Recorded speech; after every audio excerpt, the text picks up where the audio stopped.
Kita mulai ya, Dek ya.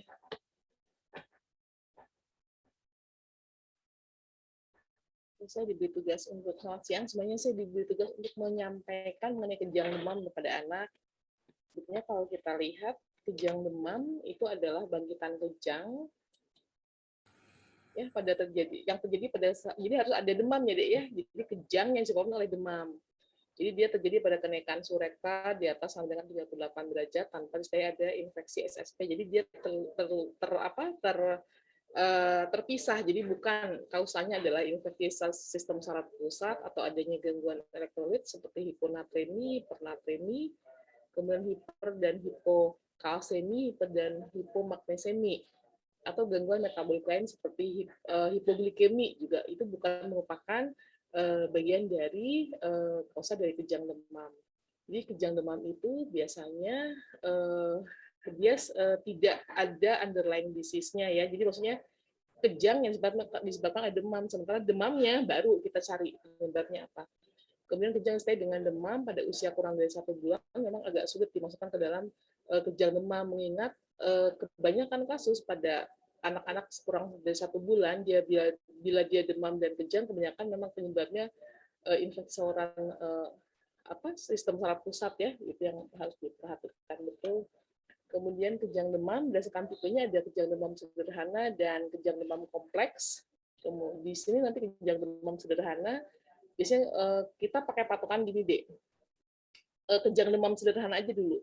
Kejang demam sederhana itu biasanya dia berlangsung kurang dari 15 menit, sifatnya adalah general tonik-klonik atau bersifat umum, kemudian tidak berulang dalam 24 jam, jadi hanya 1 kali, dan 80% di atas semua penyebab kejang demam.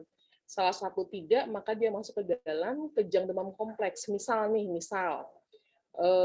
dok, di skenario-nya dia kejangnya 1 kali tapi 30 menit, itu masuknya kompleks. Atau, dok, dia tuh kejangnya cuma 2 detik, nggak 2 detik juga ya mungkin, agak susah mendeteksi 2 detik. Misalnya kejangnya, sekali kejang itu hanya 30 detik, tapi sampai 6 dalam 24 jam. Atau, itu maksudnya langsung kejang demam kompleks ya.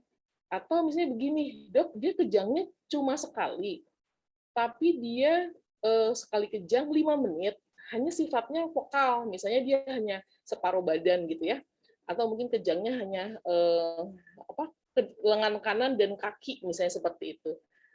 Kaki kanan saja, maka itu adalah kejang demam kompleks. Jadi cara menghafalnya, kejang demam sederhana itu adalah kejangnya hanya 1 kali, kurang dari 15 menit, general tonik-klonik. Itu aja. Salah satu tidak, langsung kejang demam kompleks. Itu aja checkpoint-nya. Kemudian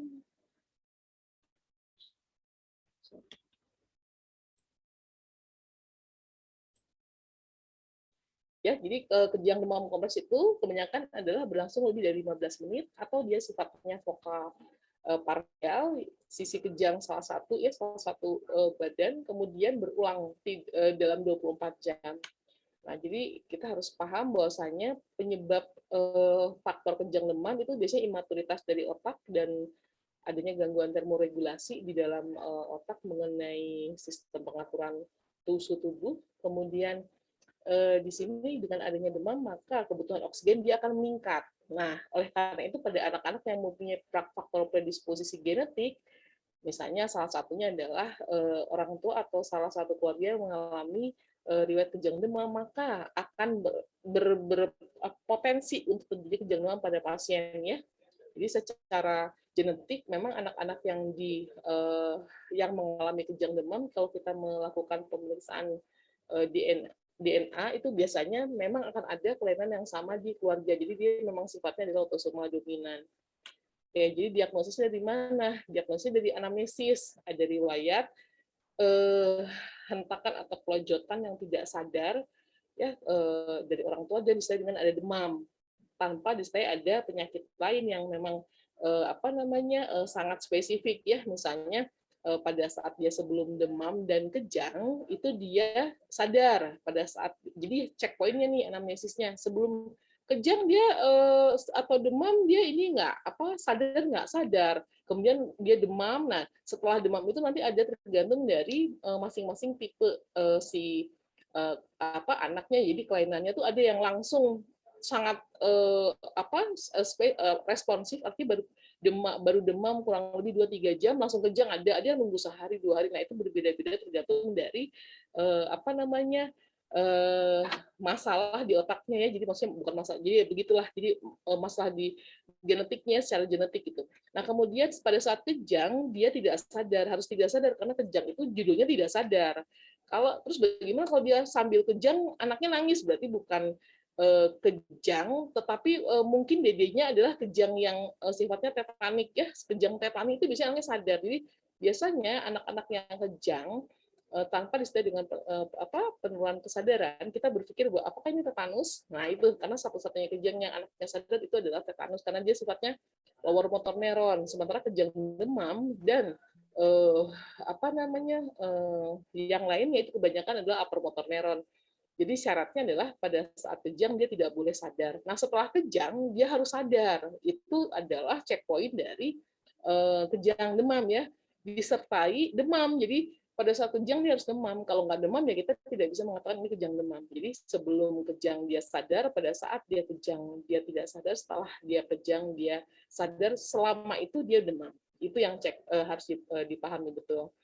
Kemudian pemeriksaan fisik apa yang kita temukan? Harus ada cerita bahwasanya memang sebelumnya dia ada demam, kemudian kita cek suhunya memang di atas sampai dengan 38 derajat Celcius. Kemudian pemeriksaan fisik yang lain kita temukan pot di entry, penyebab demamnya bisa macam-macam tuh, Dek. Bisa ISPA, ya, infeksi saluran pernafasan akut ya atas, bisa infeksi saluran pernafasan akut bawah, itu bisa juga diare juga bisa. Kemudian bisa juga misalnya otitis seperti itu, bisa juga mungkin tumbuh gigi atau rusaknya jaringan yang menyebabkan infeksi. Jadi bisa infeksi, bisa dehidrasi juga bisa sebetulnya. Ya, kemudian pemeriksaan fisik yang lainnya adalah tidak boleh ada defisit neurologis.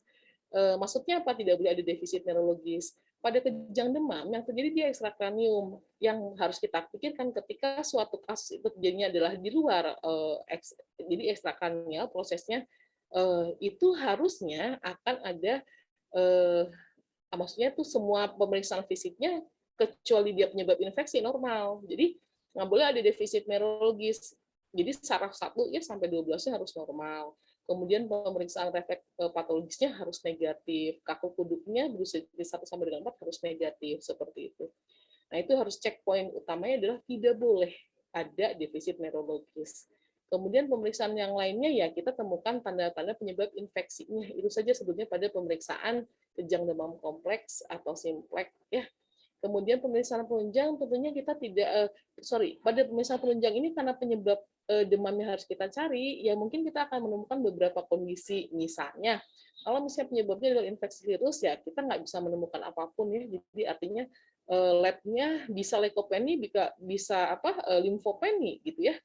Kalau penyebabnya bakterial infeksi, mungkin leukositosis septicae itu untuk pemeriksaan lab darah rutin. Bagaimana dengan pemeriksaan yang lain? Misalnya penunjang yang lain GDS harus normal, karena kalau GDS yang sangat rendah, mungkin penyebab kejangnya adalah hipoglikemi gitu. Kemudian pemeriksaan elektrolit juga sebenarnya harus normal. Kalau ujian UKMPPD itu nanti akan diberikan nilai normal, walaupun kita nggak hafal nggak apa-apa deh, karena nanti ada petunjuk untuk melihat apakah si pasien di skenario itu masuk ke dalam kategori dia bermasalah atau tidak. Bisa kita lihat klik pemeriksaan laboratorium normal, ya kurang lebih seperti itu. Terus yang lain gimana? Untuk kasus-kasus kejang demam simplex atau kompleks tidak akan kita temukan gangguan pemeriksaan yang lain. Jadi kalau kita cek EEG juga hasilnya harusnya normal. Kecuali pada kejang demam kompleks yang berulang itu beda lagi, dan itu kayaknya nggak akan ini ya, itu termasuk yang kompleks, jarang sekali dilakukan pengeluaran soal-soal seperti itu. Jadi nanti kita lihat ya, jadi penunjangnya biasanya berkaitan dengan demamnya, bukan berkaitan dengan kejangnya. Karena pada kejangnya itu biasanya harusnya normal, karena tidak ada masalah ya ekstrakranial. Oke, anamnesis kita lihat ya jenis kejangnya, general tonik-klonik atau biofokal. Kemudian lama kejangnya ya kurang dari 15 menit kita masukkan ke dalam KDS. Lebih dari 15 menit kita masukkan dalam KDK. Kemudian kesadaran harus pulih setelah kejang Dan sebelum kejang juga dia harusnya memang tidak ada penurunan kesadaran, tapi checkpoint-nya tentunya kebanyakan adalah setelah dia kejang, ya, karena biasanya anak setelah kejang itu bisa sadar bisa tidak. Kalau dia tidak sadar, artinya dia masalahnya adalah intracranial. Kemudian sebelum dan saat kejang, sebetulnya checkpoint utama adalah suhu sebelum kejang itu harusnya tinggi, saat kejang juga tinggi, gitu ya. Dok, bagaimana dengan pada saat dia kejang, sebelum kejang dia 36,5, saat kejang dia juga 36,7 misalnya. Setelah kejang juga segitu gitu ya, itu berarti bukan kejang demam, mungkin epilepsi atau penyebab yang lain ya, hipoglikemi, hipokalsemi, hiperkalsemi, hiponatremi, hipernatremi, hipomagnesemi, hipermagnesemi, ya itu semua bisa kejang tuh tanpa dinaikin disertai dengan kenaikan suhu. Kemudian frekuensi dalam 24 jam harusnya tidak kalau yang kejang demam sederhana tidak berulang, ya. Kalau yang kejang demam kompleks dia akan berulang dan dilihat intervalnya berapa kali dia mengalami kejang dari kejang satu yang kedua, kemudian setelah keadaan pasca kejang itu juga harus ditanya, kemudian penyebab kejang. Riwayat perkembangan sangat penting deh karena kita harus harus memastikan bahwasanya penyebab kejangnya bukan karena mikrosefal misalnya ya, misalnya dok anak itu sebetulnya kejang tapi sebetulnya dia delay misalnya, itu harus diberikan pertanyaan kepada orang tuanya. Jadi bisa tidak, pertanyaan berikutnya bisa nggak, tapi ini lebih advance ya dia, jadi maksudnya kadang memang nggak akan ditanyakan sejauh itu, bisa nggak dok anak yang dengan gangguan perkembangan dia ada riwayat kejang demam, bisa gitu. Hanya yang jadi masalah adalah kita harus pastikan bahwasanya memang kejang demam ini betul-betul ekstrakranial itu saja ya, karena kejang demam itu bisa terjadi pada anak yang memang ada gangguan perkembangan, ada yang tidak. Tapi harus kita pastikan karena biasanya kalau ada gangguan perkembangan misalnya dia mikrosefal atau ada sindrom-sindrom tertentu, bisa jadi penyebabnya adalah bukan kejang demam, tapi kejang yang penyebabnya adalah gangguan perkembangan itu sendiri ya. Jadi harus pastikan checkpoint-nya adalah di demam. Atau epilepsi dalam keluarga ini juga bisa. Jadi riwayat perkembangan, epilepsi dalam keluarga, dan riwayat kejang demam itu sendiri akan menjadikan ketiga kategori ini menjadi atau di ujungnya akan menyebabkan prognosisnya menjadi berbeda dan tata laksananya juga akan berbeda secara holistik ya. Kalau secara umum kejang dan demam pasti sama, kejang demam simpek dikasih apa, kejang demam kompleks dikasih apa. Tetapi kalau ada underlying disease yang lainnya, tentu kita akan lebih holistiknya. Jadi tidak hanya pemberian anti kejang dan anti diuretik saja. Oke, jadi singkirkan penyebab kejang lain tadi sudah disampaikan. Pemeriksaan fisik, bagaimana kesadaran sebelum, saat, dan sesudah kejang, dan saat itu juga suhu tubuhnya berapa.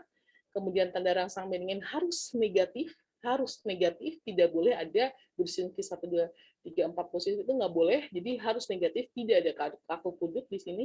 Kemudian pemeriksaan nervus kranial harus normal, ya harus normal, karena kejang demam itu tidak ada hubungannya dengan gangguan nervus kranial ya. Kemudian ada tidak TTIK ya, kalau TTIK memang agak susah, kalau ubun-ubunnya dia masih terbuka kurang dari 18 bulan, dia akan memonjol. Kemudian kalau dia lebih dari 18 bulan, di mana ubun-ubun itu sudah menutup, kita hanya bisa melakukan pemeriksaan funduskopi, di mana nanti akan ada gambaran papil edem, gitu ya. Kemudian tanda infeksi dari luar SSP ada atau tidak, harus dilihat. Misalnya tetanus tadi, ya ada riwayat. Kalau neonatus ya kita lihat tali pusatnya apakah bau, bernanah, ya seperti itu. Kemudian ada opisthotonus dan sebagainya. Kalau anak-anak yang bukan neonatus, maka infeksi di luar SSP itu yang harus diperhatikan, apakah ada riwayat luka, tertusuk luka yang dalam, karena tetanus itu harus dalam, harus sampai ke otot, nggak bisa tetanus tidak sampai otot, sampai kulit aja nggak bisa, harusnya ada gangguan neurologis yang lower motor neuron yang khas atau spesifik. Kemudian bagaimana pemeriksaan neurologisnya, dilihat tonusnya, ya tonusnya biasanya dia akan meningkat. Terus motoriknya dia biasanya akan kaku, ya refleks fisiologi, semua kejang apapun penyebabnya pasti akan meningkat kecuali dia memang ada gangguan floppy, misalnya floppy infant beda lagi, tapi itu juga bukan ranahmu, nggak akan ditanya, tenang aja ya. Jadi kalau untuk floppy, jadi isinya refleks fisiologisnya gimana, rata-rata semua habis kejang itu dia akan meningkat. Ya, bagaimana efek patologisnya? Patologisnya harusnya negatif, nggak boleh ada, itu aja checkpointnya. Oke, pemeriksaan penunjang ini indikasi untuk mencari penyebab demam atau kejang, misalnya darah lengkap seperti apa, ya harus Bisa ada leukositosis, shift to the left, bisa ada leukopenia atau limfopenia untuk penyebab infeksi dari dari penyebab infeksi dari virus ya. Kemudian gula darahnya harus normal, elektrolitnya juga harus normal, biakannya juga harus sebetulnya kalau biakan karena dia penyebab demam ya, bisa aja biakan kultur positif tergantung dari underlying disease, maksudnya si penyebab demamnya apa. Tetapi pada kasus-kasus misalnya biakan darahnya dia positif dan klinisnya sepsis bukan infeksi biasa, maka kita harus menjadi dengan penyebab yang lain untuk kejang demamnya ya, bisa jadi masalahnya adalah intrakranial. Kemudian urin analisis pada kasus-kasus dengan bayi yang infeksi saluran kemih, maka gambaran klinisnya mungkin akan menampakkan hanya demam saja ya. Kalau anak-anak tuh tergantung dari usianya pada ISK. Jadi kalau pada neonatus demam tinggi dengan kejang bisa ya, itu juga bisa merupakan bagian dari kejang demam. Kemudian dilihat juga biakannya, kemudian feses bisa kita lihat, tetapi sangat jarang. Kebanyakan kasus gastrointestinal disease itu mungkin ini ya rotavirus bisa ya. Kalau E. coli sih jarang ya. Itu bisa GEA yang penyebabnya bakterial atau viral disease yang menyebabkan demam, kemudian demamnya menyebabkan kejang demam pada kasus anak-anak yang memang mempunyai riwayat kejang demam pada keluarga. Itu harus digarisbawahi deh, jadi supaya nggak bingung. Nah, nanti harus dilihat kapan dilakukan pemeriksaan yang spesifik, misalnya liquor cerebrospinalis untuk pemeriksaan anak kurang dari 12 bulan itu sangat dianjurkan, mengingat tanda dan gejalanya itu sangat blur untuk membedakan apakah dia intrakranial atau ekstrakranial proses. Kemudian 12 sampai dengan 18 bulan juga sama blur, tetapi memang itu dianjurkan, artinya tanda mungkin lebih spesifik. Nah, kalau di atas 18 bulan tidak rutin dilakukan karena memang lebih spesifik atau lebih khas untuk gambaran LCS-nya atau gambaran klinis di kejang demam. Oke, pemeriksaan penunjang yang lain kita bisa melakukan EEG, CT scan kepala atau MRI, tapi harus atas indikasi B karena pada dasarnya kalau misalnya kapan sih EEG dilakukan? EEG direkomendasikan bila kejang demamnya tidak khas. Contohnya pada anak lebih dari 6 tahun yang mengalami kejang vokal. Ya, jadi itu harus kita jangan-jangan ini adalah epilepsi yang diprovokasi oleh demam. Itu bisa kita usulkan EEG. Terus dok bedanya apa? Kalau dia epilepsi yang diprovokasi oleh oleh demam dan dia kejang demam vokal. Bedanya adalah kalau kita berpikir bahwa ini suatu epilepsi yang diprovokasi oleh demam, maka harus ada diagnosis epilepsi sebelum dia kejang demam. Gitu aja checkpointnya deh. Jadi kalau misalnya tidak diketahui bahwasanya dia sebelumnya ada riwayat epilepsi, ya kita akan sangat sulit. Maka itu kita bisa melakukan pemeriksaan EEG gitu ya. Jadi kalau kejang demam harusnya EEG-nya normal, ya harusnya EEG-nya normal. Kemudian bagaimana dengan CT scan kepala atau MRI. Nah, ini juga kita lakukan pemeriksaan CT scan dan MRI kepala dilakukan bila pada pemeriksaan tuh ada kelainan neurologi. Harusnya nggak ada.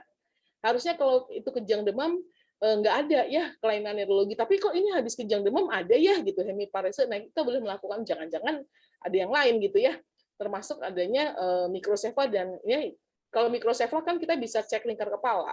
Kita cek lingkar kepala laki-laki dan perempuan, dicek berapa sentimeter lingkar kepalanya, kita plotting Dinel Host Table. Kemudian bila Dinel Host Table itu kurang dari -2 standar deviasi, kita sebutkan mikrosefal. Nah, itu wajib di CT scan ya. Tapi itu juga dok gimana kalau misalnya orang tuanya kalau di SKDI di ujian kompetensi mah kita nggak sampai menyelesaikan masalah dalam itu. Jadi begitu mikrosefal ya CT scan, tapi kasusnya sangat jarang ya, atau dia spastik deh. Jadi CP, cerebral palsy gitu. Jadi si anak atau pasien dalam skenario itu dikatakan bahwa dia mengalami spastik. Nah itu ya, itu harus hati-hati. Mungkin perlu sih, tapi biasanya nggak akan sedalam itu pertanyaannya ya. Karena ini kalau misalnya udah ada mikrosefal dan spastik atau hemiparese, SKD-nya nggak akan 4. Kalau SKD dan 4 kan nggak akan dirinya sampai pemeriksaan usulan pemeriksaan penunjang ya. Jadi kalau kejang demam aja itu SKD-nya 4A. Artinya apa? Dokter lini 1 harus bisa melakukan tata laksana sampai dengan selesai. Oleh karena itu yang ditanyakan pasti akan berkaitan dengan hal-hal yang sederhana, ya, penegakan diagnosis, bagaimana tata laksana algoritmnya, kurang lebih seperti itu. SKD 4 itu akan ditanyakan sampai dengan tata laksana di akhir. Tetapi kalau mikrosefal, spastisitas itu SKD-nya cuma 1 dan 2 kalau nggak salah. Nah itu kamu nggak mungkin ditanya sampai sedalam ini. Yang ditanya hanya penegakan diagnosis dan patofisiologi sebetulnya, ya. Jadi kemungkinan kecil untuk ditanya hal seperti itu, ya. Atau CT scan bisa dianjurkan pada kasus dengan kejang, demam, penurunan kesadaran, dan ada TTIK, ya. Oke, tata laksananya pada kejang demam itu sebetulnya tidak terlalu ribet. Penghafalnya mungkin kalian lebih mudah. Jadi kita berikan paracetamol 10 sampai 15 mg per kilogram berat badan per kali, atau ibuprofen 5 sampai 10 mg per kilogram berat badan per kali, gitu ya. Kalau demam, sama demam, kemudian kita berikan anti kejang. Kita lihat pada saat kejang hanya 2 lini yang kita berikan, 2 line, 2 jalan. Satu, kalau sudah terpasang infus kita berikan IV 0,3 sampai 0,5 mg per kilogram berat badan setiap dia kejang, ya. Ini ngomongin dulu ini ya, membicarakan dulu pada saat dia kejang. Jadi kalau terpasang infus kita berikan IV. Kenapa sih, Dok? Boleh nggak, Dok, terpasang infus kita berikan rektal? Jawabanmu nanti salah. Karena apa? Nomor 1 tuh kejang itu termasuk kegawatan ya, Ro, saraf, ya. Jadi kegawatan saraf itu harus segera dilakukan. Jadi pada saat pasien dengan kejang itu ABC, RW-nya clear nggak? Posisinya clearkan dulu, breathing, kasih oksigen, C-nya pasang infus, ya, kasih kristaloid dulu, D-nya kasih anti kejang. Itu jalan bersamaan, nanti mengerjakannya bersama suster. Jadi kalau ditanya tata laksananya itu ABC, gitu ya. Nah, jadi kalau sudah terpasang infus, kita berikan diazepam IV, titik, sudah nggak ada obrolan lagi, ya. Tapi begitu anaknya kejang masuk ke IGD, pasti kalau anak kejang kan tidak akan masuk ke poli, ya, kecuali kalau nggak sengaja di poli dia kejang, gitu. Jadi semua anak yang sudah kejang dari rumah pasti masuk ke IGD. Bagaimana kalau belum terpasang infus di IGD dia kejang? Kalau belum terpasang infus di IGD dia kejang, ABC tetap RW mesti clear, breathing dikasih oksigen, sirkulasi pasang dulu infus. Kalau dia saat itu kejang, berikan rektal.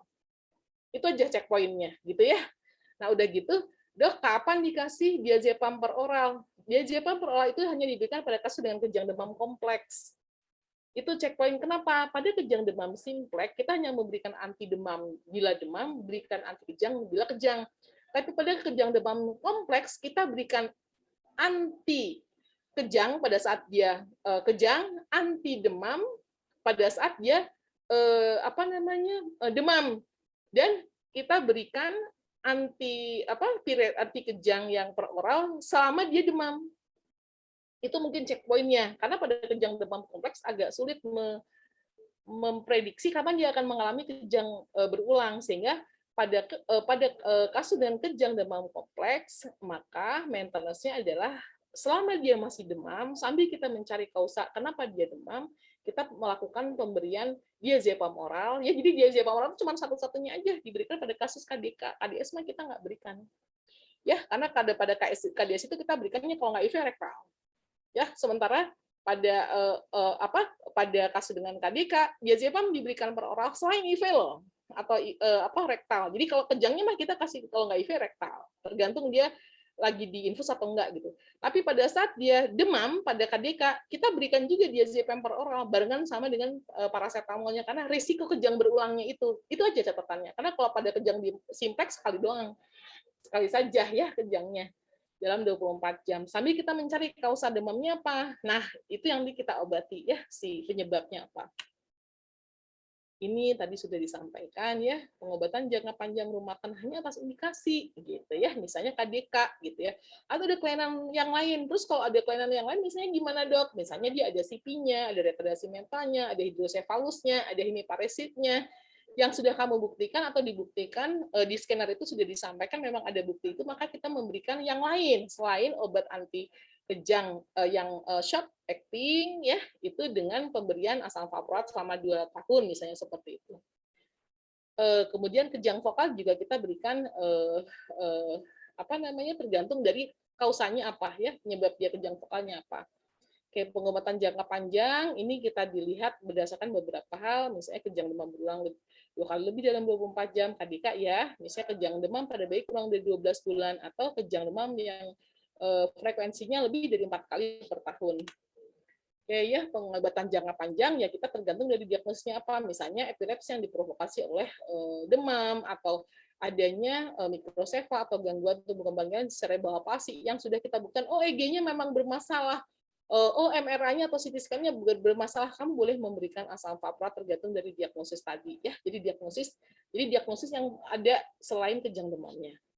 Oke, indikasi rawat adalah semua pasien dengan kejang demam kompleks harus dirawat. Misalnya ya, di skenario ini dikatakan bahwasanya seorang anak laki atau perempuan usia berapa usia misalnya dia harus di bawah 6 tahun ya, kebanyakan memang ratanya peak-nya itu ya kurang dari 6 tahun, misalnya anak umur 2 tahun laki-laki misalnya datang ke IGD dengan keluhan kejang, kelojotan seluruh tubuh, kejang berlangsung 5 menit dan hanya sekali misalnya dalam 24 jam. Keluhan disertai dengan demam tinggi pada saat diperiksa 39 derajat Celcius. Demam sudah 1 hari yang lalu disertai dengan batuk pilek, misalnya begitu ya.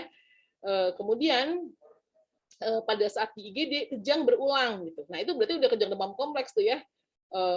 Jadi diagnosisnya udah langsung kejang demam kompleks. Nah, misalnya nanti di lead-in-nya atau di pertanyaannya adalah setelah Anda melakukan primary survey misalnya A, B, C, D gitu, apakah yang seharusnya Anda lakukan? Jadi pada pasien. Jadi kalau udah disebutin primary survey dan pemberian obat kejang pertama ya udah, berarti itu nggak usah dijawab lagi gitu ya karena sudah dilakukan. Pasien harus dirawat, nah itu pilihannya ya. Jadi tapi kalau misalnya belum ngobrolin masalah primary survey ya nggak bisa, tetap aja apa yang Anda lakukan A B C D ya gitu. Terus kemudian apalagi indikasi rawatnya, misalnya suhunya si pasien kita di skenario 41 derajat, wah itu udah definisinya hiperpireksia, maka harus dilakukan rawat. Kenapa? Risiko dia KDK besar atau risiko sebetulnya dia bukan KDK tetapi bukan kejang demam ya, jadi misalnya ada infeksi susunan saraf pusat itu bisa ya, jadi itu harus dirawat. Atau usia di bawah 6 bulan. Kenapa dok usia di bawah 6 bulan? Karena untuk menentukan bahwa dia kejang demam atau non kejang demam blur ya, tanda dan gejalanya sangat blur, jadi agak sulit gitu untuk menentukan bahwa dia suatu infeksi intrakranial atau ekstrakranial. Kemudian kejang pertama kali, baik dia KDK atau KDS, dianjurkan untuk dirawat. Jika tidak, setidaknya diobservasi kalau dia kejang demam simplex. Kemudian one day scare lah ya, kurang lebih. Kemudian kelainan neurologis harusnya nggak boleh. Nah, kalau begitu ada Babinski positif aja atau Brusinski berapa ya, 1-2-nya positif, ya kan kuduk ya, itu harus dirawat. Oke, untuk eksplorasi selanjutnya. Kemudian faktor risiko kejang demam berulang sudah disampaikan tadi bahwa ada riwayat kejang demam di keluarga karena kaitannya dengan kromosomal atau autosom dominan ya, biasanya kalau nggak ayah, ibu salah satu di antara mereka atau tantenya itu masih bisa ya, itu mempunyai genetik karena dominan sih dia. Jadi kalau dia dominan biasanya di keluarga besar itu ada sama ya, kemungkinannya memang ada untuk terjadinya kejang demam. Kemudian kurang dari 12 bulan itu biasanya akan mengalami kejang lebih berisiko untuk terjadi kejang demam berulang. Oleh karena itu tadi salah satu syarat untuk dirawat ya. Nah, temperatur yang sangat jadi suhu yang sangat tinggi atau suhunya dok pas kejang dia cuma 37,6 misalnya begitu, tapi ini udah kejang yang ketiga. Nah, itu harus hati-hati karena risiko dia kejang demam berulang sangat besar. Kemudian cepat kejang. Jadi waktunya tadi sudah disampaikan di awal, misalnya pukul 9 pagi dia mulai demam, pukul 12 dia sudah kejang. Itu harus hati-hati dibanding yang 2 hari yang lalu dok demamnya gitu misalnya. Baru sekarang kejang, itu prognosisnya jauh lebih bagus yang 2 hari yang lalu. Kalau kita bicara tentang berulangnya kejang, ya kurang lebih seperti itu. Oke, harus hati-hati jika semua di atas itu ada, maka ini merupakan salah satu faktor risiko terjadinya kejang demam berulang sebanyak 80%. Ini ada algoritma kejang demam ya. Jadi pada saat kita menemukan pasien kita dalam keadaan kejang harus dilihat, dievaluasi, diberikan diazepam intravena jika memungkinkan, artinya sudah terpasang liniknya, line-nya, IV line. Tapi kalau enggak bisa diberikan rektal, ya kurang lebih begitu. Kemudian setelah diberikan diazepam di rumah jika ada, maka langsung apa? Langsung bawa ke rumah sakit. Ya nanti barangkali khawatir terjadi suatu kejang berulang atau nakes ya, paskes. Jadi di puskesmas atau apapun ya di klinik, pratama dan sebagainya ya. Nah kalau kejang pada kasus dengan kejang demam ini memang diazepam bisa diulang sebanyak 3 kali. Jika masih kejang, kita mesti geser ke phenytoin intravenous ya.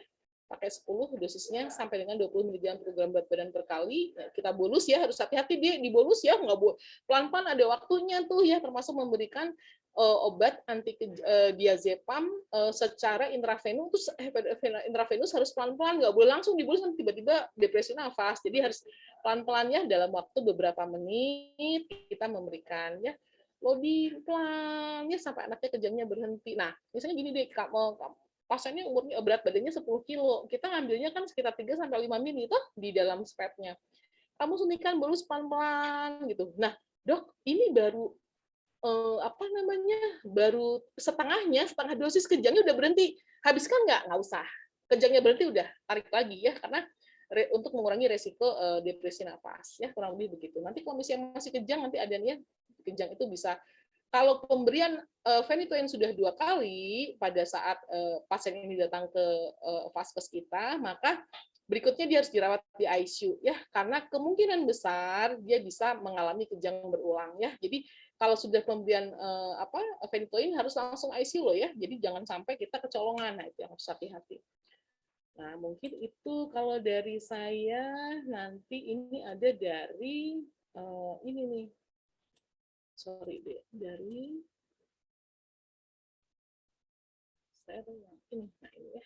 Nah, ini yang dari ini ya, dari IP ya. Jadi kebanyakan kejang peaknya di 6 bulan sampai dengan 5 tahun, terjadi sekitar 2 sampai dengan 4%. Dilihat jadi nih, 4 kompetensinya. Kalau 4 kompetensi artinya dokter lini 1 harus sampai dengan tuntas melakukan tata laksana. Jadi pertanyaan kejang demamnya bisa berkisar antara 1 penegakan diagnosis, yang kedua adalah patofisiologi, bisa faktor risiko, bisa etiologi, bisa tata laksana. Jadi kalau jadi gini caranya belajar tuh, kita baca SKDI-nya nomor 1 yang harus kalian pelajari adalah yang SKDI 4. Kenapa? Karena soalnya paling banyak.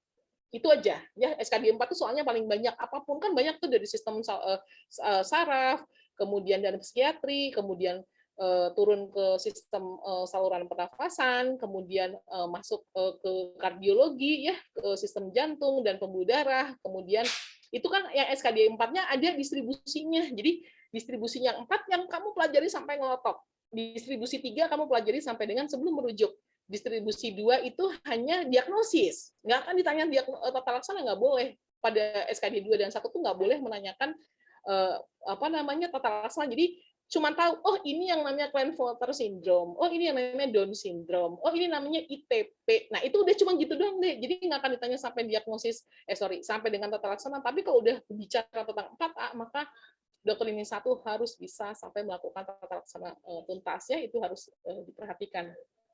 Ya, ini tadi sudah disampaikan klasifikasinya, kemudian di sini tujuannya adalah menganalisis data ya, dari anamnesis, pemeriksaan fisik dan pemeriksaan penunjang dalam menegakkan diagnosis masalah pasien, mengembangkan melihat atau menghentikan sumber penyakit yang menyebabkan demam, karena kalau penyebab demamnya sudah terkoreksi nggak akan kejang dia ya, judulnya kejang demam loh ya. Kemudian bagaimana patofisiologinya, patogenesisnya, kemudian nanti kita memilih bagaimana pengelolaan awal tergantung dari skenario-nya. Nanti skenario-nya tergantung dari apa yang ada di soal ya. Kemudian nanti terakhir adalah pencegahan. Nah, kalau pada pencegahan tentunya berkaitan dengan edukasi ya. Nah, ini sudah disebutkan, kejang demam merupakan satu kondisi kebangkitan kejang akibat kenaikan suhu di atas sama dengan 38 derajat dengan metode apapun, rektal, kemudian bisa di ketiak atau mungkin dari skin ya, itu pokoknya di atas 938, kemudian anaknya kejang ya, kita berpikir ini suatu kejang demam ya. Kemudian jadi harus tahu ya kalau penyebab kejang yang ekstrakranial apa saja, intrakranial apa aja. Jadi kalau yang penyebabnya intrakranial pasti infeksi, tumor otak, perdarahan intrakranial. Itu ketiga itu yang harus diperhatikan. Tumor otak itu bisa SOL juga ya, jadi bisa abses juga sebetulnya. SOL aja, lesion, itu bisa menyebabkan kejang demam yang sifatnya dia intrakranial.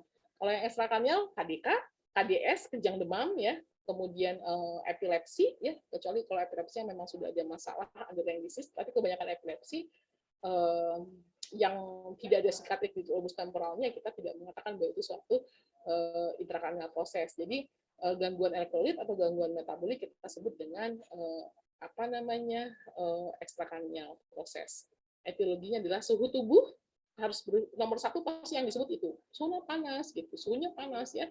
Kemudian ada penyebab infeksi ya, penyebab suhu tubuhnya demam apa ya, bisa bakterial infeksi, bisa viral infeksi ya. Jadi adanya infeksi bakteri atau virus yang menyebabkan suatu infeksi yang ekstrakranial ya, bukan intrakranial ya.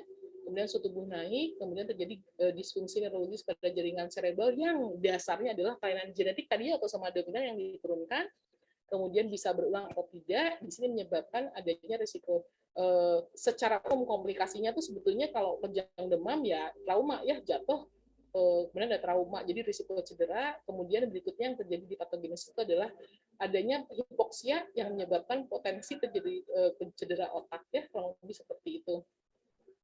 Ini narasinya. Kemudian faktor risiko dari bangkitan kejang ini kita lihat ya.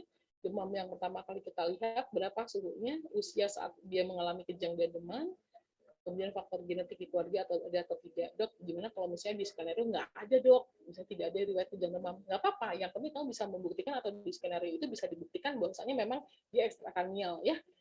Apa tuh dok kalau gitu yang mesti ketemu kalau misalnya nggak ada riwayat kejang demam di keluarga? Pada saat dia demam dia kejang, kejangnya jelas sebelum kejang dia sadar, pada saat dia kejang tidak sadar, setelah kejang dia tidak sadar, dan tidak pernah ada defisit neurologis. Udah aja itu, langsung kejang demam, walaupun ada atau tidak riwayat kejang demam di keluarga ya. Kemudian penegakan diagnosisnya tadi sudah disampaikan, harus dilihat pada saat memang kejang itu dia demam ya, berapa lama, berulang atau tidak, tipenya apa. Kemudian ada cari sumber infeksi ya. Kemudian ini kejang pertama atau berulang, ada riwayat kejang di keluarga. Makanya di pertanyaan ada tidaknya riwayat kejang di keluarga itu ditaruh di nomor 5. Itu ya. Karena bisa jadi dia tidak ada riwayat kejang demam. Walaupun autosomal tapi hanya 80%. Sisanya 20% tidak ada. Kemudian pemeriksaan fisik harus ada demam, anak sadar setelah kejang, kemudian ada sumber infeksi. Ya, ini 3 checkpoint ini harus ada nih, deh. Ya, jadi kalau anak nggak sadar setelah kejang ya jangan nyontreng kejang demam. Berarti itu ada yang lain ya, apalagi ada defisit neurologis lah, udah itu bukan kejang demam. Ya. Kemudian harus ada sumber infeksi. Kemudian pemeriksaan labnya bisa aja dia normal, bisa tidak ya. Kemudian pemeriksaan lain harus atas indikasi, lumbar fungsi atas indikasi, dilihat usianya ya kurang dari 12 bulan sangat dianjurkan, kurang dari 18 bulan, lebih dari 16 bulan itu lebih dianjurkan ya, setelah 18 bulan tidak. EEG harus ada dasarnya memang dia riwayat epilepsi ya, kemudian diagnosis klinis, kita lihat ada KDS atau KDK berdasarkan tadi temuan ya. Kemudian diagnosis banding, biasanya karena electrolyte imbalance, harus checkpoint. Gimana sih dok caranya? Harus ada datanya.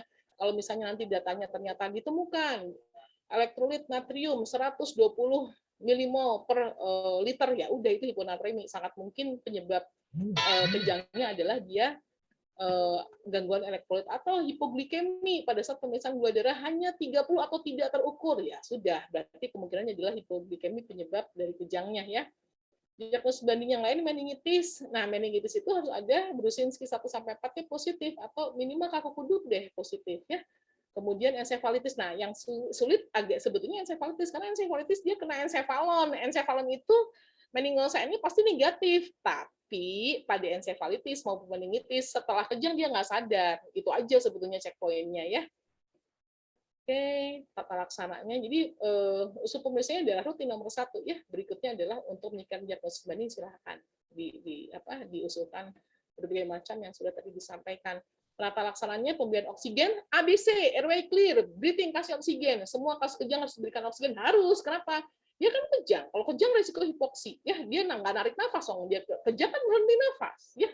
Biru anaknya ya. Nah, oleh karena itu apa yang terjadi? Hipoksia makin memperberat si risiko handicap setelah kejangnya. Harus diberikan oksigen, ya minimal nasal kanul, karena pemberian oksigen juga atas indikasi, ya harus dilihat pada saat pemberian oksigen. Jadi kalau kita bicara tentang terapi oksigen tuh dasarnya akan sangat banyak ya. Nomor 1 gold standarnya adalah pemeriksaan AGD. AGD nggak punya dok, oke SpO2 kutaneus dilihat di bawah 94 kasih oksigen. Nggak punya dok, oke ada nggak Bagaimana dengan RR-nya? Kalau RR-nya takipne atau dipsisne, langsung kasih oksigen gitu ya, nggak usah harus nunggu AGD. Apalagi ada nggak retraksi, apalagi ada nggak PCH, apalagi ada nggak sianosis. Itu semua adalah indikasi untuk pemberian oksigen. Ya, jadi kalau apalagi anak kejang, dia apne, ya sudah berikan oksigen. Pasang infus. Kenapa pasang infus? Nah, hampir semua kasus dengan kejang demam itu kita berikan, apalagi kejang demam pertama. Kejang demam pertama loh, ya kejang demam pertama itu pasang infus. Kenapa? Untuk masuk obat anti kejang pada saat dia nanti kejang berikutnya ya. Obat anti kejang berikutnya diberikan tergantung dari berat badannya. Di atas 12 kita berikan 10, di bawah 12 kita berikan 5 mg pada apa? Pada pemberian yang harus tidak bisa menghitung. Misalnya rektal ya, rektal itu kan nggak bisa ngitung, ini cuma punya sediaan 5 dan 10. Kurang dari 12 kita kasih 5, di atas 12 kita kasih 10. Sisa nggak ngitung. Hitung karena pemberian oral dan pemberian IV itu bisa dihitung ya. Dan sediaannya ada. IV dan oral itu sediaannya bisa dihitung ya, tidak harus 5 dan 10. Oke. Ini di sini pakai 0,2 boleh sih ya. Kita pakai cek dari 0,2 sampai 0,3 kan sebetulnya amannya adalah pada saat kita memberikan obat kejang walaupun belum habis dispepnya ya kita berhenti ya. 0,2 sampai 0,3 boleh ya, rata-rata 0,3 mg per gram berat badan ya, itu boleh, silahkan. Antipiretik ya selama dia masih demam kita berikan antipiretik. Kemudian terapi yang lainnya tergantung dari kausanya atau indikasinya. Monitoring pengobatan pada KDS, apa yang kita kerjakan? Kejang dikasih anti kejang, demam dikasih anti demam, gitu ya. Kemudian pemberian obat rumahan tergantung dari diagnosismu apa. Ya, diagnosis skenario-nya apa. Ya, kurang lebih begitu. Kriteria rujukan tadi sudah disampaikan, komplikasi nomor 1 sih sebetulnya mah trauma ya, habis pas kejang dia jatuh itu bisa ya, terlidah tergigit, mulut bibir tergigit, ya udah judulnya trauma itu mah ya. Terus yang lain bila kejang demam sederhana sebenarnya tidak ada komplikasi yang lebih spesifik atau jelek ya, komplikasi yang jarang.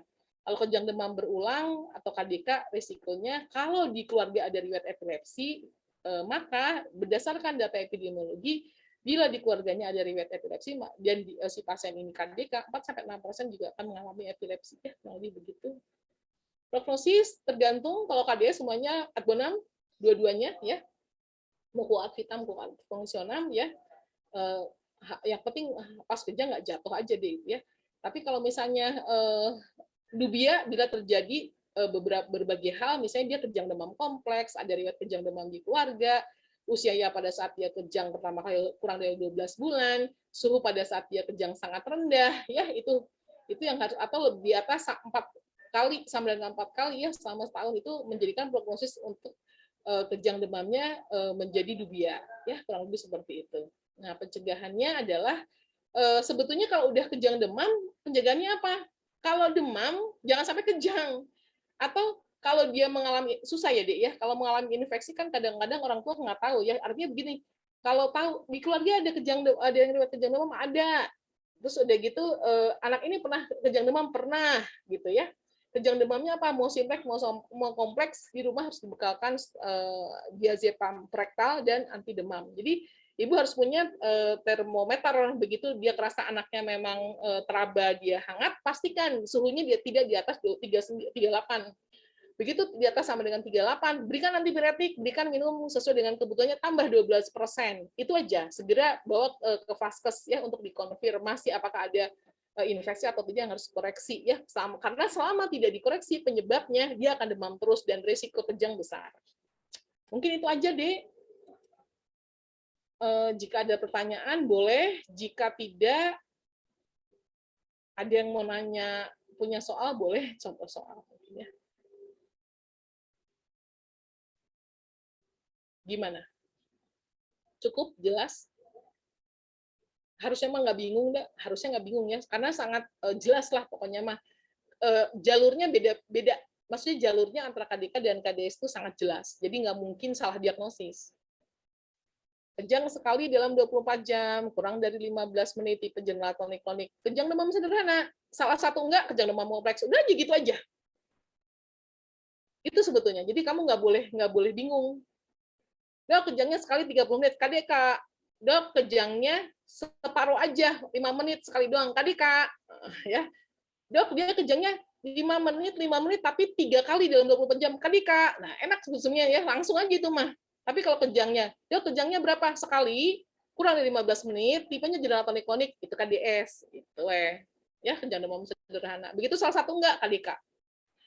Kurang lebih begitu deh. Jadi kamu nggak akan pusing, ya tidak akan pusing. Nah, berikutnya adalah karena dia SKD-nya 4, berarti akan ditanyakan sampai dengan tata laksana. Nah, tata laksana ini kadang-kadang yang kamu bikin pusing mungkin ya. Kalau diagnosis itu nggak boleh salah, karena sangat jelas. Yang biasanya membingungkan adalah gini, pasien ini datang sudah diberikan diazepam rektal. Nah, tuh ya. Dari bidan udah dikasih rektal, saat dia kejang lagi, udah pasti itu diagnosisnya KDK ya, udah kamu nggak usah pusing, udah kan udah berulang dalam 24 jam, 24 jam loh ya, misalnya dia pagi panasnya jam 6 pagi dok, kita kasih paracetamol nggak turun, misalnya di itunya tadi skenarionya seorang anak demam mengalami demam, kemudian kejang 3 jam kemudian, suhu saat diperiksa 38, pada saat dibawa ke bidan atau dibawa ke rumah sakit dia kejang lagi, misalnya. Nah itu kalau dia misalnya dia masuk ke IGD-mu di skenario itu, apakah tata laksana yang harus selanjutnya dilakukan? Selama nggak ada cerita pasang infus, udah dipasang infus, maka pemberian rektal boleh 2 kali. Tapi kalau sudah dipasang infus, langsung nggak usah nunggu 2 kali rektal, kasih aja IV. Gitu. Ya, itu aja sih sebetulnya. Sama kalau dia kejang demam simplex, hanya diberikan antipiretik saja jika dia demam. Tapi kalau dia KDK, maka harus diberikan 2. Ketika dia kejang diberikan anti kejang, ketika dia demam dikasih antipiretik dan anti kejang oral. Terus ya, jadi anti kejang oral itu kalau pada kasus kejang demam hanya diberikan satu-satunya kepada kasus KDK. Karena kalau pada KDS anti kejang itu diberikan IV atau rektal. Jelas ya?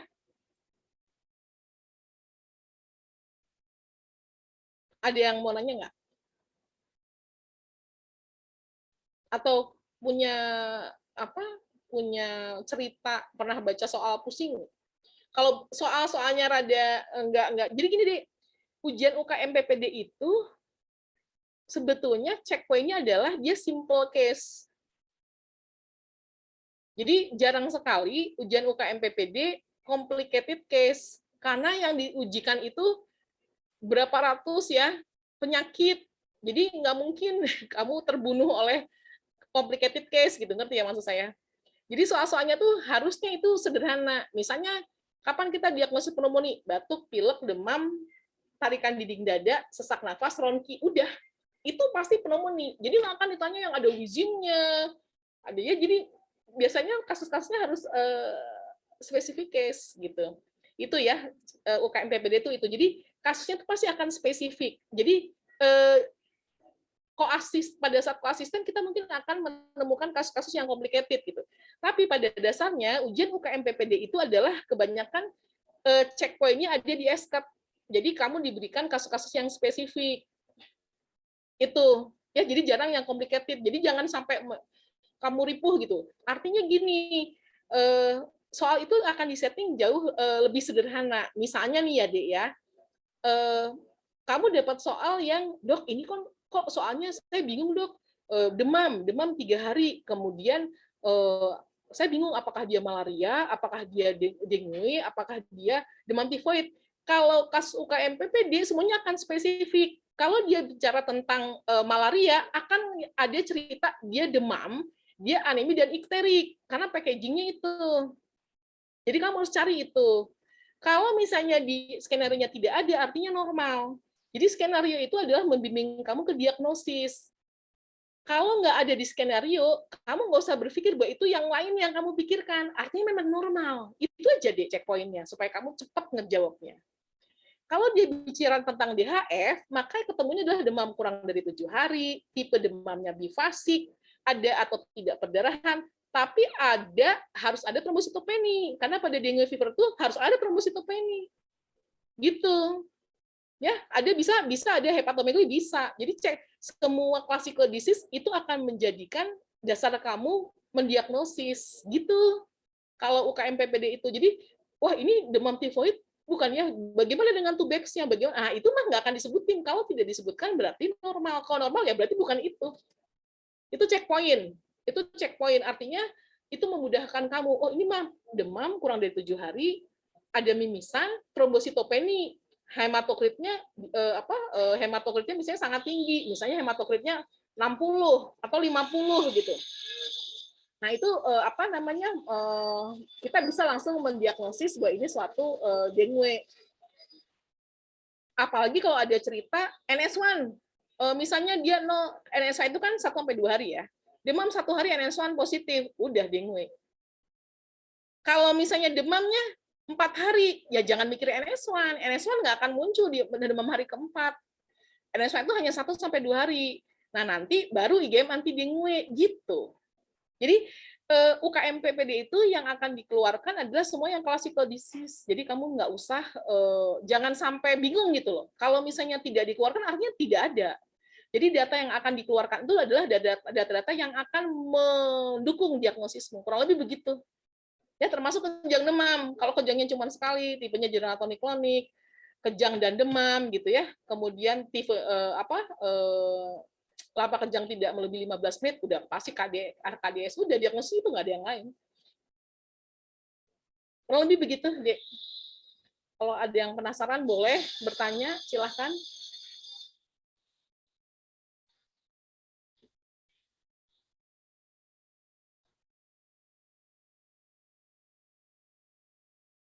Oke. Gimana, Fatur, mau nanya nggak? Udah cukup ya, Dek ya? Cukup ya? Diandra mau nanya nggak, Diandra? Atau Septi, atau siapa? Lia, Syada, mau nanya Izin boleh. bertanya, Dok. Mana Septi, Yunita? Dokter, ini kan kalau misalnya pemberian diazepam tadi kan kalau misalnya di skenario-nya itu sudah diberikan per rektal. Terus kalau misalnya dia di skenario-nya ada dibicarakan udah ada pemasangan ini, berarti nanti langsung kita berikan diazepam intravena ya, Dok?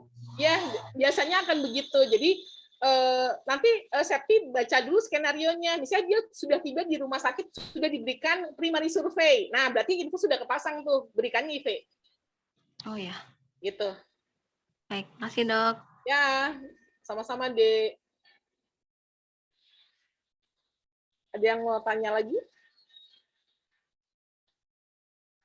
Pokoknya kalau bicara 10 dan 5 artinya dia rektal ya. Karena yang sediaan 5 dan 10 hanya rektal saja, sisanya yang IV ataupun oral itu ini berhitung bisa ya. Jadi nggak harus 5 dan 10. Kan ampul itu bisa dihitung, kemudian sirup atau tablet itu bisa dihitung ya kebutuhannya. Jadi kalau udah IV atau oral kita bisa berhitung 0,2 sampai 0,5 tadi ya, rata-rata sih 0,3. Nah, mili per kilo per kali. Tapi kalau pilihannya orang 5 dan 10 dia cuma ngobrolin tentang rektal. Artinya begini, kalau kamu jadi kadang-kadangnya soal itu bikin kita pusing gini. Ini pasiennya kejang, misalnya gini ya, anak datang dengan kejang yang kedua kali di rumah sekali sudah diberikan diazepam rektal. Pada saat dia ke rumah sakit, dia kejang dan belum bilang hanya primary survey hanya AB aja, hanya baru dipasang diberikan ini oksigen. Artinya kan infus belum terpasang ya. Nah, pilihannya kita memang harus rektal, jadi 5 dan 10. Tapi bagaimana kalau misalnya primary survey sudah dilakukan? Ini infus udah bisa masuk nih diazepam intravena. Nah, pilihan yang rektal udah nggak usah dipikirin. Karena itu tidak akan dipilih. Gitu. Nah, itu yang gitu-gitunya. Jadi kadang-kadang sih mungkin kesannya menjebak, padahal enggak, ketelitian membaca soal aja itu mah. Ya. Karena pada dasarnya memang classical disease. Gitu aja deh, saya cuma titip satu. Ketika membaca soal UKM PPD, bacalah skenario dengan cermat. Karena apa? Sebetulnya di skenario itu udah tahu arahnya kemana gitu. Ya seperti nanti di lead itu ya bisa aja pertanyaan gini, apakah tata laksana holistik, apakah tata laksana awal, apakah tata laksana kausatif, itu kan beda-beda. Ya, atau misalnya gini ya, kasusnya adalah dia dispepsi, tapi pada saat dispepsi dia tidak menyebutkan suatu emergensi, jadi dia sangat mual. Apa yang diberikan PPI? Semua dispepsi kan kasihnya PPI. Toh gitu ya, dikasihnya PPI. Tapi misalnya gini, dia sudah pada pagi tadi sudah minum obat, misalnya udah minum omeprazol, saat ini habis makan dia nyeri lagi, kasihnya berarti apa? Kalau nggak simetidin, ranitidin, gitu kan, gitu ya, kan gitu. Jadi ada yang gitu-gitu tuh yang harus cermat, gitu. Jadi perasaan saya udah jawab benar. Kenapa salah ya misalnya begitu? Oh, coba lihat soalnya lagi, jangan-jangan bukan itu yang ditanyakan. Nah itu deh, ya kalau misalnya misalnya resusitasi kalau misalnya dia masanya kardiogenik kan dia kita langsung pompa atau langsung RJP kan ya.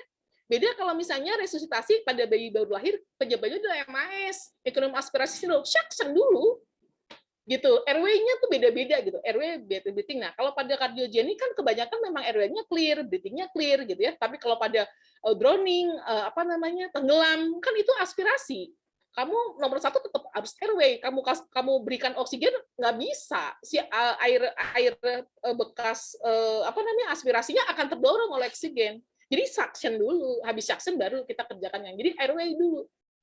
Gitu ya, kurang lebih begitu. Jadi hal-hal seperti itu tuh memang harus betul sekali membacanya supaya jawaban kita nggak meleset gitu. Ya, kayak misalnya gini ya, pasiennya dia shock, tapi shocknya pada orang DM.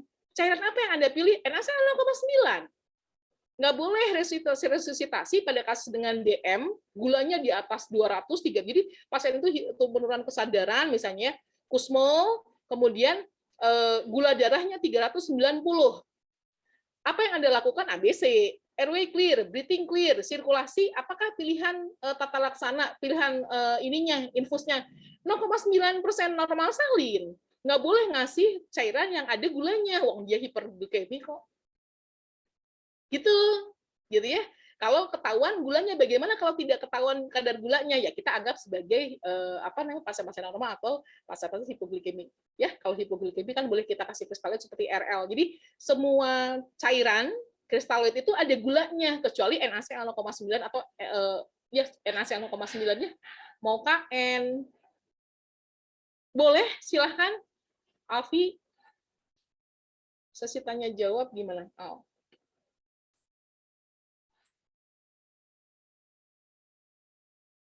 Hasil step Zoom-nya. Nanti coba sebentar saya ini kan ya. Nanti saya kirim deh. Oke.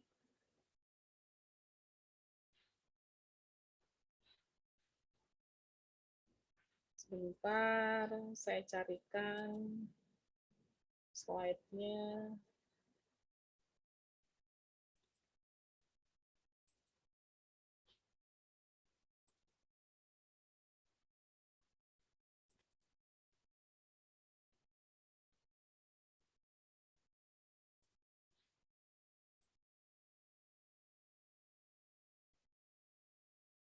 Udah ya, terkirim ya slide-nya ya.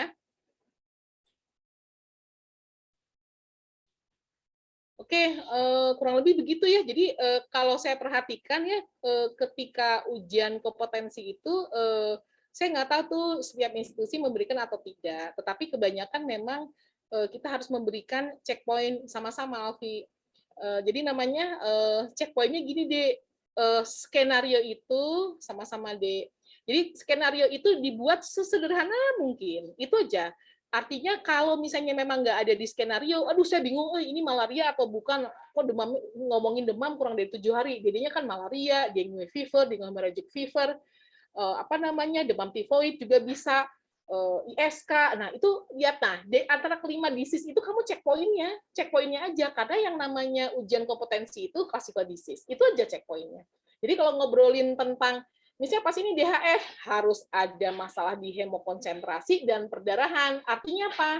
Hemokonsentrasinya ya risiko dia kebocoran plasma jadi DHF, kemudian trombositopenia perdarahan. Kalaupun di anamnesis nggak ada perdarahan, harus ada nilai trombosit di bawah normal. Itu aja.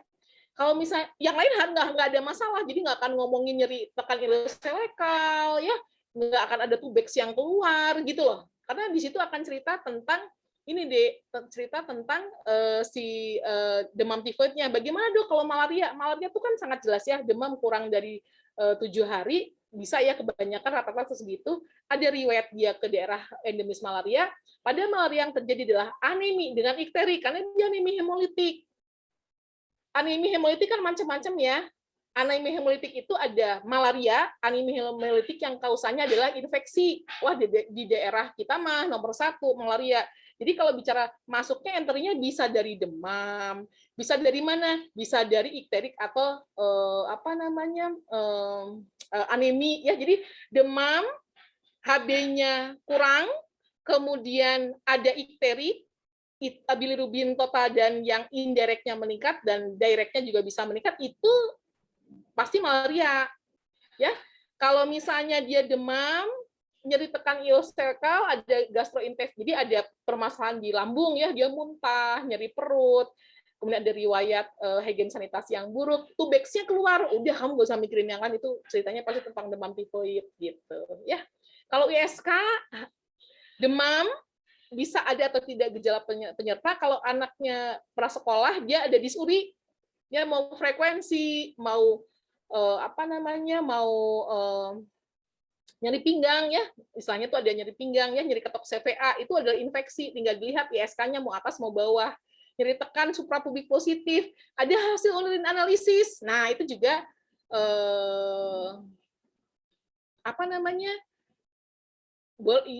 kita berpikir ISK ya. Kalau bicara tentang demam tifoid, malaria, kemudian demam berdarah ya, itu nggak ada urusan sama urin analisis gitu. Jadi kamu nggak usah khawatir, semua yang ada di UKM PPD itu classical disease.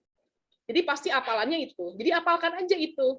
Terus nomor 1 hafalkannya SKD-nya 4, berikutnya 3. Karena SKD 4 sampai dengan kamu mesti ngitung dosis. Ya, dosis obat, kapan diberikannya, apa aja. Nah, kalau SKD 3, cukup tata laksana awal. Terus rujuk, selesai. SKD 2 cuma nebak aja, ini penyakitnya apa. Udah gitu selesai. Ya, misalnya sindrom nefrotik apa? Anak datang dengan edem, peak-nya kurang dari 12 tahun, ya. Dia edemnya bisa anasarka, bisa tidak. Ya, kemudian apalagi? Dia ada protein uri, udah harus ada protein uri. Kalau ngomongin ginjal mah harus ada protein yang keluar lewat urin. Gitu ya. Jadi kalau sindrom nefrotik itu berarti itu kan SKD-nya 2. Dia ada edem anasarka, protein uri, kolik uri. Jadi pemeriksaannya nanti ada hiperkolesterol. Udah. Sindrom nefrotik. Kalau sindrom nefritis, dia ada edem, kemudian ada protein uri, ada hipertensi, ada hematuri, SNA atau GNA. Udah. Jadi untuk memudahkan kamu menjawab soal, hafalkan classical disease. Udah aja. Ya. Jadi ilmu koasistennya depending dulu, karena ilmu koasistennya luar biasa variatif. Ya. Kadang-kadang, wah dok, kalau pas koasma pasiennya aneh-aneh, iya. Pasiennya double disease, iya. Tapi UKM PPD itu dia ke esket, jadi dia lebih classical disease. Jadi kamu nggak usah khawatir. Kurang lebih begitu sih, mungkin itu yang bisa saya tambahkan untuk membantu pada saat nanti kamu menjawab soal-soal UKM PPD, maka ingat itu, semua soal UKM PPD itu classical disease. Gitu ya, jadi jangan sampai pusing. Yang nggak ada di skenario berarti normal. Titik, itu aja. Wah ini kok nggak ada, saya mikirnya kok ini nggak ada, normal berarti. Bukan itu yang ditanya. Kurang lebih gitu. Ada lagi yang penasaran? Assalamualaikum dok. Waalaikumsalam Nazila. Gimana dek? Alhamdulillah sehat dok. Alhamdulillah. Dok, cuman mau bilang kan dok, kan Nas baru bergabung di Bimoni untuk yang pertama kali. Oke. Nah, dok. Jadi kan dok, yang bikin membingungkan adalah ketika kita udah membacakan materi-materi gitu kan dok, terus kan ada soal latihan tuh dok. Jadi ketika udah kita jawab kan keluar skor dok. Jadi disitulah kita nggak tahu di mana kita bentuknya benar, di mana kita bentuknya salah. Tidak ada, maksudnya nggak ada terkoreksi gitu dok. Nah, jadi nggak ada feedback ya? Ya, jadi jatuhnya kita menjawab soal, ketika nilai kita 100, barulah kita pede. Oh, berarti satu soal yang salah. Tapi ketika misalnya nilai kita tuh 60 dok, kan kurang satu lagi ya untuk melanjut ke latihan keduanya kan dok. Jadi kita agak bimbang dok. Ini sebenarnya letak salah ya? letak salahnya tuh di mana gitu. Kalau seandainya ada koreksi, berarti kan kita tahu, oh ini tadi kalau soal yang kayak gini menjurus ke sini, ini benar. Terus kalau ada soal-soal yang kayak gini, ini menjurus ke salah. Berarti kita bisa koreksi, oh permasalahan ini yang perlu kita baca lagi kan dok, gitu. Jadi ini kadang-kadang dok agak bingung sendiri, Nas. Ini yang mana sih yang benar? Ya kan? Jangan nanti di ujian emang mungkin soal-soal yang agak contoh-contoh mungkin agak mendekati dok. Tapi kita menjawab ke bagian mananya gitu kan dok. Kalau aplikasinya semuanya menurut Nas sudah oke. Tapi untuk bagian pengkoreksinya ini agak mengambang. Jadi jatuhnya kami itu kayak menjawab kok betul semua berarti hebat. Kalau beberapa itu nggak tahu gitu dok. Jadi gimana ya dok solusinya gitu kan biar bisa kami lebih pede mengerjakan soal gitu. Harus selalu pede sih, Dek. nggak boleh nggak pede. Memang permasalahannya adalah feedback ya.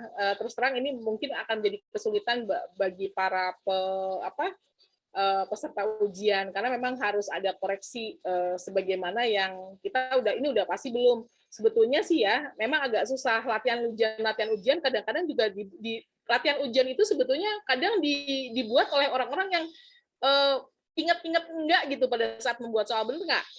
Karena terus terang aja, Nazila, selama ini kalau saya lihat buku-buku UKDI ya, contoh soal-soal UKDI, itu karena mungkin dokter ini yang biasanya gini, Nazila, yang memberikan materi pada saat ini, bimbingan ini adalah salah satunya mereka reviewer setidaknya di institusi. Jadi reviewer itu adalah pengkoreksi soal, pembuat soal sekaligus pengkoreksi soal, di minimal institusi. Nanti ada level-levelnya kan, institusi, kemudian nanti naik lagi IP, naik lagi nanti ke nasional yang levelnya hanya beberapa orang saja yang tahu. Nah, selama saya melihat dan mengkoreksi atau mereview soal ujian, biasanya aneh yang di latihan soal tuh. Jadi mereka tuh tidak classical disease. Nah, ketika kamu belajar contoh soal yang tidak classical disease, kamu tinggalin soalnya. Itu hanya akan membuat kamu pusing. Jadi pelajari soal-soal yang classical disease. Mungkin saya hanya bisa membantu itu. Jadi satu di classical disease-nya. Jadi dia harus klasik. Karena pada saat ujian kompetensi itu semuanya classical disease. Satu. Yang kedua adalah memang sebaik-baiknya mengingat soal, Nazla. Mengingat soal nanti kamu bisa bisa bertukar pendapat. Jadi karena memang nggak akan jadi gini loh, Dek, kalau ngelihat jumlah soal itu soal di blend, soal itu ribuan, banyak sekali. Ya setiap IP itu 1 2 3 akan bikin soal, 4 5 6 akan bikin soal, dari Sabang sampai Merauke bikin soal. Nanti soal itu di blend, dicampur aduk, nanti yang keluar itu nggak pernah tahu, tidak ada satupun reviewer yang tahu soalnya akan keluar atau tidak. Jadi saya mungkin tidak bisa bantu itu karena memang sifatnya protektifnya luar biasa hebat. Itu aja. Saya mohon maaf yang itu saya nggak punya solusinya doa kali ya. Biar gimana pun juga doa lebih baik dok. Iya, jadi Nazla sebetulnya juga kalau ngasih tahu mahasiswa di FK Unjan itu pasti bilangnya gini, Dek, sebelum ujian tuh minta doa orang tua lah itu. Karena ingat loh Nazla, 65 aja nggak lulus. Cuman kurang 1 doang, itu menyakitkan. 65 loh. Jadi kamu 66 aja itu udah lulus. Jadi kadang-kadang saya suka ngobrol sama mahasiswa tuh gini, udah Dek, yang penting lulus. Mau nilai berapa aja? Emang gue pikirin loh kadang-kadangnya supaya mereka nggak stres. Kebayang 200 soal 200 menit itu stresornya sangat besar gitu, kesannya jadi tidak adil. Masa saya koasisten 1,5 tahun cuma diuji dengan 200 menit, kan pasti begitu ya, pasti begitu gitu. Cuman maksud saya tuh gini, ada triknya menjawab. Triknya menjawab adalah semua soal UKM PPD classical disease. Satu, yang kedua adalah distribusi soal 4 dulu dikeluarkan banyak. 4 soal itu yang SKD 4 itu pasti soalnya banyak. Terus turun, yang 3 turun ya, terus yang 2 makin turun, yang 1 mungkin hanya 1 atau 2 soal di setiap 200 soal. Jadi itu adalah trik. Yang berikutnya adalah jika tidak ada cerita di dalam skenario, berarti itu normal. Apa yang kamu pikirin kan kita mah suka berprasangka, ya jangan-jangan ini, jangan-jangan ini. Tapi dulu ada nggak di skenario yang nggak ada? Oh berarti bukan itu. Selesai. Itu juga memudahkan menjawab soal, Nazla. Jadi kalau misalnya ini DHF bukannya berarti harus ada demam. Oke. Mungkin nanti saya lihat lagi ya. Demam, kemudian kurang dari 7 hari, kemudian tipenya bifasi, ada trombositopeni. Itu aja sebetulnya, karena bisa ada hepatomegali, bisa tidak. Bisa ada mual muntah, bisa tidak. Bisa ada nyeri perut, bisa tidak. Kan gitu, bisa akral dingin atau tidak. Semua mereknya DHF. Yang membedakan, kalau ada shock berarti DSS, kalau nggak ada shock, kalau nggak dengue fever, dengue hemorrhagic fever. Kalau ada peningkatan hematokrit 20%, DHF. Kan gitu. Atau dengue dengan warning sign. Kan gitu. Nah, itu tuh classical disease-nya, Nazla. Jadi, hal-hal yang spesifik. Jadi, cara nebaknya gitu aja. Cara nebak, saya terus terang aja cara nebak. Karena gimana, memang nebak. Mau apa, gitu. Jadi, nah, udah gitu kalau bisa DHF kan 4 ya, SKD-nya. Pasti ditanya langsung pemeriksaan, udah pasti itu mah. Jadi, kalau di DHF, itu di skenario udah sampai trombositopeni. Makanya kita udah bisa nebak itu DHF. Berikutnya usul pemeriksaan apa? Kalau 0 sampai dengan 2 hari demamnya, NS1. Lewat dari 2 hari, jangan pernah milih NS1 karena hasilnya pasti nggak bisa. Hasilnya selalu negatif, padahal dia udah puguh DHF. Jadi apa? IgM anti dengue. Karena kalau kita bicara tentang infeksi, IgM. Kalau kita bicara tentang antibodi, IgG. Jadi kamu nggak usah heboh sama yang namanya IgG, karena IgG itu antibodi. Yang nyeritain saat ini dia infeksi IgM. Nah, gitu. Jadi semuanya itu classical disease, Nazla. Jadi kembali mudahkannya begitu. Jadi ketika Nazla belajar, yang namanya berdemam tifus packaging-nya gimana sih? Yang namanya KDK packaging-nya gimana sih? Jadi kayak kita beli komputer gitu, packaging-nya begini gitu. Nah, itu mungkin yang satu-satunya yang bisa membantu, terus terang aja Nazla. Karena dengan demikian, arahan kita membuat diagnosis itu lebih mengerucut. Lebih istilahnya tuh lebih apa ya? Lebih pas. Jadi melesetnya lebih kecil gitu. Kurang lebih begitu Nazila. Kalau yang lain-lain, oh ya, saya cuma titip pesan. Ketika kamu belajar soal-soal ujian UKMPPD, begitu tidak classical disease kamu keluarkan. Nggak usah dibaca. Kamu cari yang classical disease. Karena ujian UKMPPD itu pasti akan classical disease. Penyakit-penyakit yang spesifik, yang klasik, yang khas, itu yang akan diujikan. Kurang lebih begitu. Kalau ITP bedanya sama DHF apa? ITP juga ada trombositopeni. Bedanya kalau ITP itu saat itu dia tidak demam. Demamnya masa lalu karena bukan infeksi, dia imunologi. Nanti di skenario-nya bilangnya cuma gini doang. 2 minggu yang lalu dia demam. Sekarang dia tidak demam. Kalau DHF harus demam, orang dia judulnya demam berdarah. Nah gitu. Nah itu tuh classical disease gitu. Checkpoint yang sangat spesifik. Kalau DHF, NS1, IgM, anti dengue. Kalau ITP, antibodi, anti trombosit. Kan imun trombositopeni purpura. Jadi nggak ada urusannya sama NS1, nggak ada urusannya sama IgM. Gitu. Nah itu, gitu, Nazila, itu classical disease spesifik. Kalau itu kan model yang... Gimana, Dek? Suaranya kecil? Halo, Dok. Ya? Nah, itu kalau soal-soal yang lebih menjurus kayak topik kita lah, Dok, kan bisa lah. Tapi kalau misalnya semacam psikiatri itu, Dok, kalau nggak di layang-layang kita. Psikiatri itu yang SKD-nya 4 cuman itu ya, post traumatik ya. PTSD doang kan ya. Makanya ujian UKMPPD ujian UKMPPD OSCE kebanyakan soalnya itu.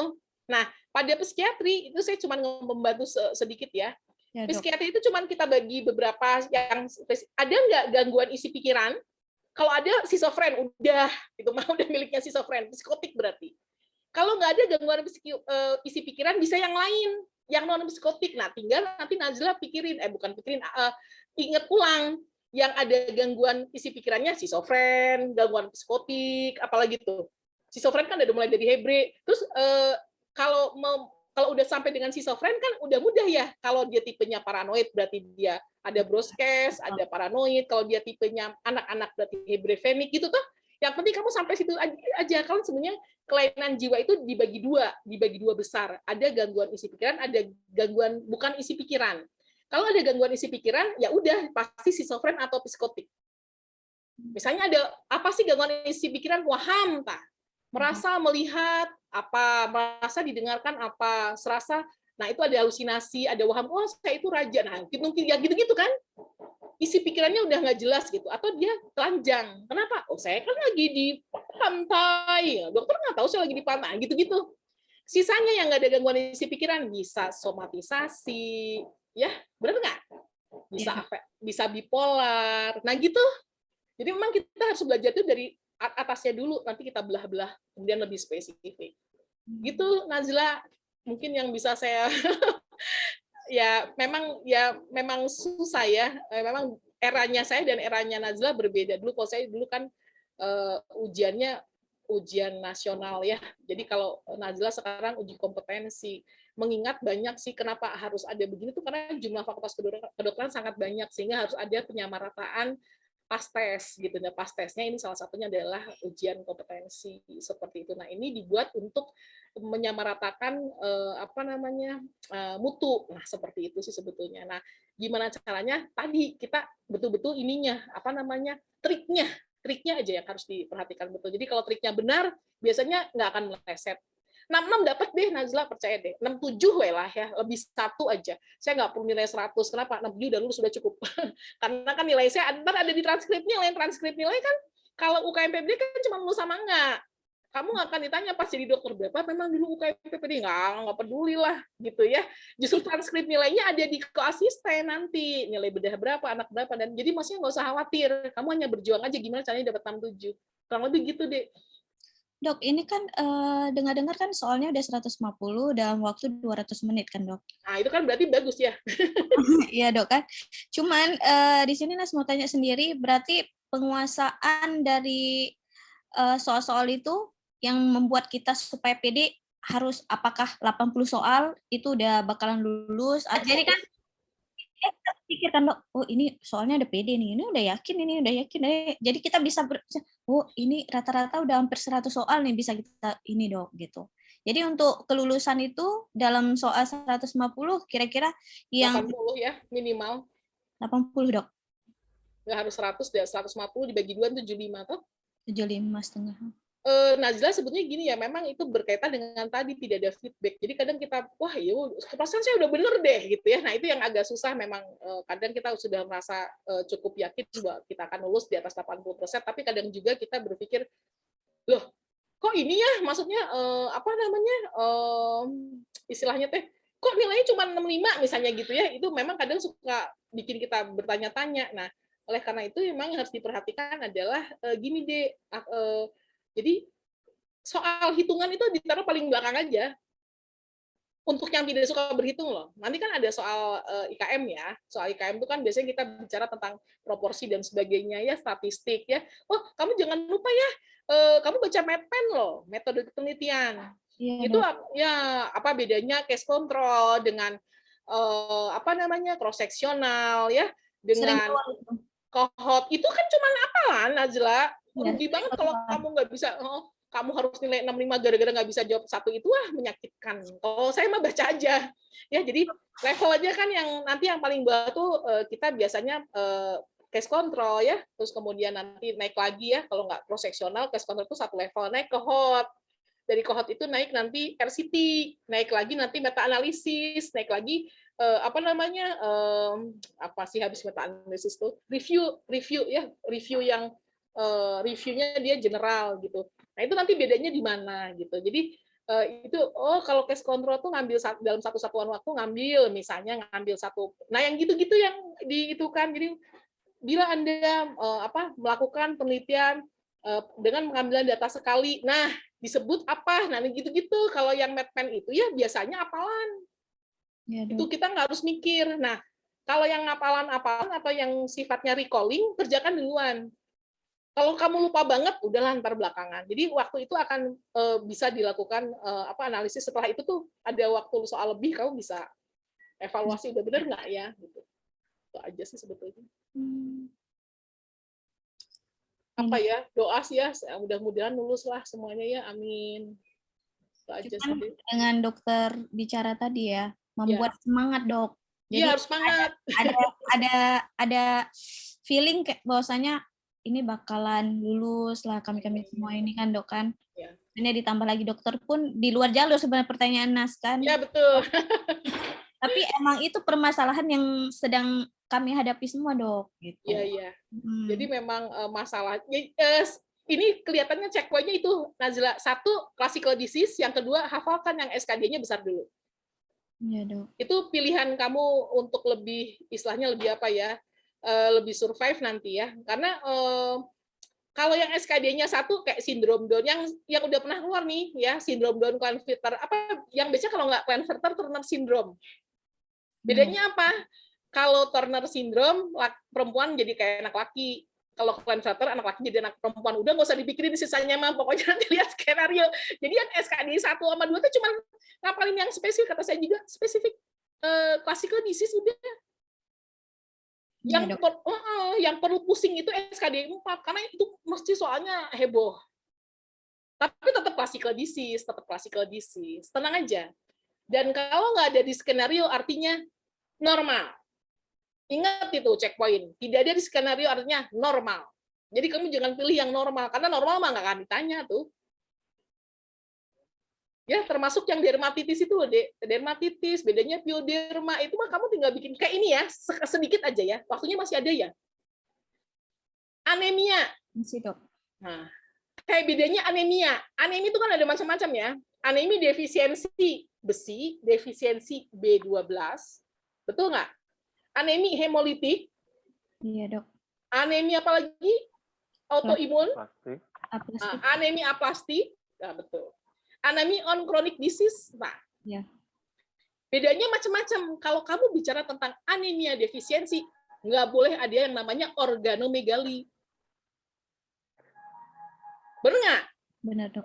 Kalau ada organomegali, jangan pernah choice milih ADB atau defisiensi B12. Karena anemia defisiensi itu tidak pernah ada organomegali. Sama dengan anemia aplastik. Anemia aplastik nggak ada organomegali. Dua itu nggak ada. Terus dok nanti nggak bedain anemia defisiensi besi dengan anemia aplastik gimana? Pada anemia aplastik lebih spesifik. Ada yang namanya pansitopeni. Betul. Jadi pada pansitopeni harus ada demam karena defisiensi leukositnya, harus ada anemi pucat, harus ada perdarahan trombositopeni. Sebentar deh.